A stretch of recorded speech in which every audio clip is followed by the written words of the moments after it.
Hey everybody, it's Corey here with another deck video. So this is the first of the deck videos for August, and we're going with a little bit of a goofier, a little bit of a sillier theme, which is, to me, no disrespect because I actually didn't build this deck.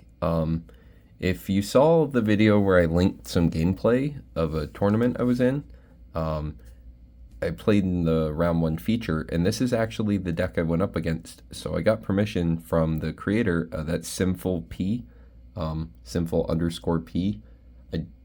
He didn't exactly give me any socials to link, but that's for the community to know. I didn't want to steal credit because this deck is pretty unique. So I guess I should get the win con out of the way because you got to see that. So this is an Elemental Gathering deck.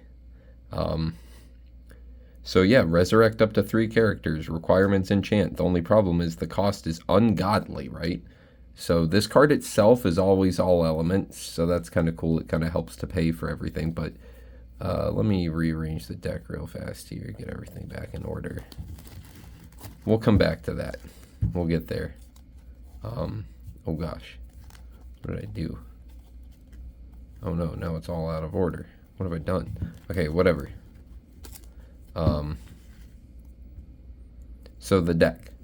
Our field card's Necropolis. We're going to want to trigger this every turn.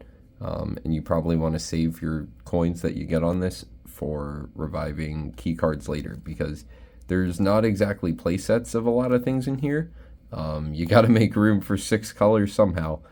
But it's a really unique deck. It's I would say one of the most challenging decks to play, if not the most challenging deck, because you can win with it. Go watch the video where I lose with mono pirates against this deck. So maybe I could have got him if we had a game 2 or 3 with sideboards, but the game took the whole time, and he stayed in there, and it beat me. So we'll get into it now. I've prepped it up enough. 3 Hari. Hari's cool. Hari's good. Need her for Buried Treasure, which is in here. She's the only thing that can get the double trigger off of it. You do have a couple pirates, but none with steel other than her. So she's pretty important. And I think also she helps you generate energy, which is critical. 3 Kamiko is basically just here to get you more Sophies, I suppose. I want to say I haven't changed the list at all from how Simful P built it, but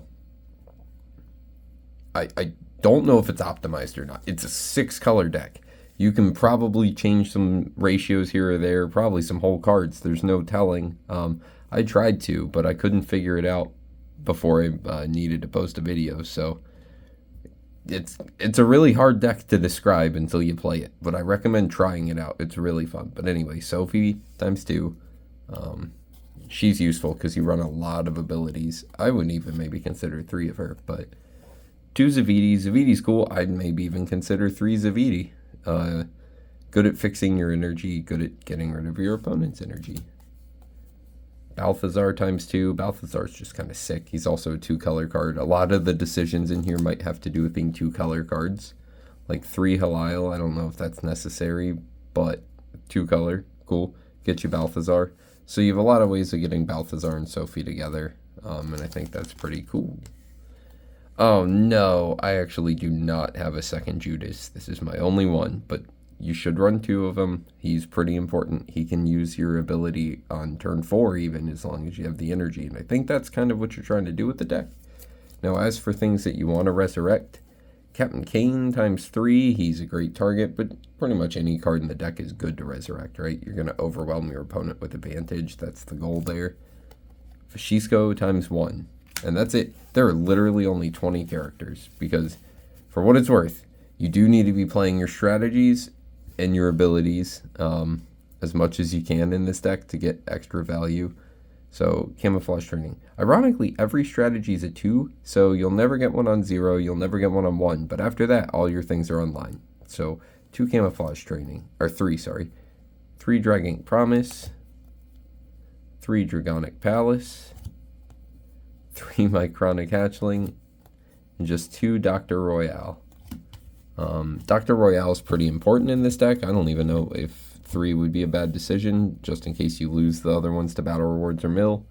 This is kind of out of order. I don't know what I did here, but we talked about the 3 elemental gathering. This is what you're trying to do with the whole deck. Explosive Retort, mill yourself. Plagueis Reaper, mill yourself. Plagueis Reaper is also not too bad. I guess neither of them are really that bad to play out as they are, but milling yourself is what you're trying to do. I don't know if this is a great include or not, but you know, it's a blue card and you do kind of need some of those in here. And it gets you a battle reward back, or well, to your essence, if you're not playing it with Hari, exactly, just Hari. 2 negates.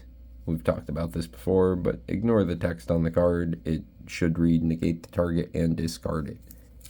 And then 2 Plagueis Reaper, which, I mean,